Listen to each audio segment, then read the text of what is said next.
pangtrabaho naman, tumaas na naman ang bilang ng mga Pinoy na walang trabaho dahil pa rin sa epekto ng El Nino. Pero mas malaki ang itinaas ng mga naghahanap ng racket o ekstrang kita. Nasa frontline ng balitang yan, si Shaila Francisco.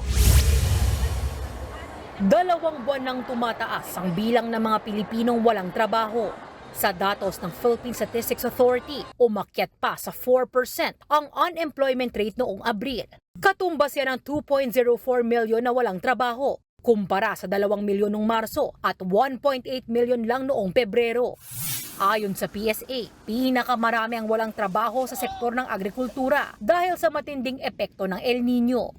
Pag may mga impact, the weather sa agricultural sector, doon nababawasan din sila. Nakita natin yung production natin ng first quarter sa crops in particular bumaba. So pwede na dahil sa impact nung El Nino, because the production was lower, you have that decrease also in employed. Ang iba, may mga trabaho nga pero naghahanap pa ng dagdag kita. Gaya ng construction worker na si Richard Macera.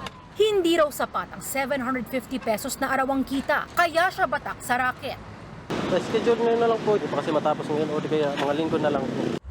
Kapag break time, tumatanggap siya ng tawag sa paglilinis ng bahay, pagpipintor at pagre-repair na ini-schedule niya tuwing weekends. Magbabayad ka ng renta, kailang bahay, tubig, kuryente. Kukulang na po siya. Hindi na po sasapat yung kinikita sa gastusin po ngayon, ma'am, kasi iisipin lang natin yung mga bilihin ngayon. Medyo mahal na po kasi. Siguro kung tuloy-tuloy po, baka kaya kong makasusunto sa mga kapatid ko. Pero kung putol-putol po, baka hindi na po siya sasapat po. Tulad ni Richard, marami na ring Pilipino ang naghahanap ng racket. Noong Abril, lumobo yan ng 7 milyon mula sa lampas 5 milyon lang noong Marso. Kaya umakyat ang underemployment rate sa 14.6% kumpara sa 11% noong March. Pinakamataas yan simula July 2023 o sa loob ng huling 10 buwan.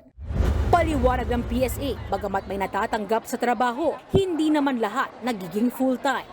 Hindi lahat na-absorb, but you have workers, but they are not all working the 40 hours. Kung may mataas yung inflation, ang demand might decrease. Pwede nga na yung workers niya ay magkakaroon siya ngayon ng adjustment sa mga schedules. Kaya doon nagkakaroon ng impact ang tinatawag nating underemployed. Ang pamahalaan nakikitang solusyon ang mga infrastructure project. Tiwala naman ang National Economic and Development Authority o NEDA na makakatulong ang mga infrastructure projects ng gobyerno para makalikha ng dekalidad na trabaho, lalo na sa sektor ng enerhiya, logistics at turismo. Tinitingnan din nila ang dagdag oportunidad sa mining sector, partikular sa mineral processing.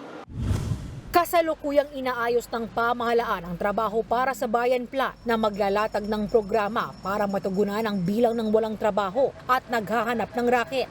Target din daw ng gobyerno na alalayan ng mga manggagawang Pinoy sa larangan ng teknolohiya. Yan ay para madagdagan ang kanilang skills o kakayahan at mas mabilis makahanap ng dekalidad na trabahong may mataas ang sweldo. Nagbabalita mula sa Frontline, Shaila Francisco, News 5. Mga kapatid, Cheryl Cosim po, huwag maging huli at maging una sa lahat sa balitaan.